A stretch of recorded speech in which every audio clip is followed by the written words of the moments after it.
edhe kur e fjala për haqet individuale e problemet e hët mes individve si numër të vogël, po edhe kur e fjala e haqeve që kanë bujnë edhe me kombe, e me shtete, e me gjëra këtu të cilat, po them pra, është diçka që kjo shpresë në mban që bi'idhnillah se atje do të ndodhë barazimi i vërtet të cilin s'kemi pas mundësi ndoshta me e bërë këtu. Për atë edhe disa prej dietarëve kanë thënë se po ta dinte zullumçari se çfarë e pret atje, edhe se si do të barazohet me atë që i ka bërë zullum, kur nuk ishte me leju veten me bërë zullum, do thotë sa është në këtë botë. Por në të njëjtën kohë po ta dinte thotë ai që i është bërë zullum, domthonë se çfarë barazimi do ta ketë atje, do të ikte prej zullumçarit që mos arrijë ai me kthy do thotë borxhin sa është në këtë botë. Pra janë gjëra këto të cilat të e pas parasysh se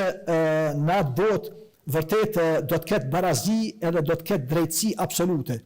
E dim se jo rastisht pejgamberi sa me një rast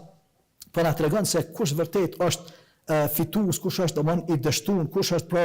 zullumçar dhe kush i bëu atij zullum, thotë e të drune me një muflis, i pyet sahabët edhe neve, thotë a e dini se kush është i falimentuar me një fjalë në këtë botë? Edhe sahabët përgjigjen e thonë valla është ai që nuk ka dinar as dirhem para vetit. Në atë kohë është përdor për dinari dhe dirhemi, jo ky dinari i sotshëm. Prandaj edhe ata përgjigjen automatikisht në këtë mënyrë. Por pejgamberi sa ju thot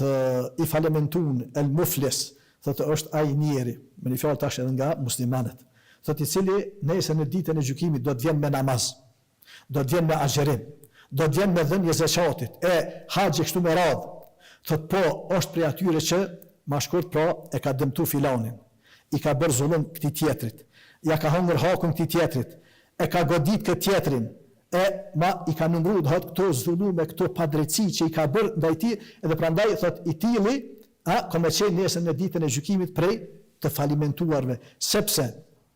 në ditën e gjykimit pra barazimi mes tyre nuk ka me qenë me dinare me dirhem, po ka me qenë pra me veprat e tyre që i kanë bërë në këtë botë. Prandaj edhe çka mjafton edhe thotë se do t'i mirën pra prej të mirave eventuale që ka bërë ky zullumçari, do t'i mirën prej të mirave të tij edhe do t'i vëhen atij që është bërë pra e padrejta, atij që është bërë zullumi. Edhe çka po në fund, nëse eventualisht i harxhohen të mirat këtij që i ka bërë zullum pra tjetrit, atëherë thotë pejgamberi ka edhe në këtë rast ka zgjidhje, nuk mbyllet dera. Thotë atëherë do t'i mirën të këqijat e këtij që është bërë zullum, edhe do t'i vendosen, do t'i vëhen atij në supët e tij, se pak ka ai me fjalë. Prandaj këto kur i kemi parasysh edhe kur i bendon njëri, pra atëherë mundohet që vërtet me pas parasysh edhe me ditë mos me leju veten në asnjë mënyrë me i bërë zullum tjetrit, sepse njeriu që i bën zullum tjetrit, ai është njeri ignorant.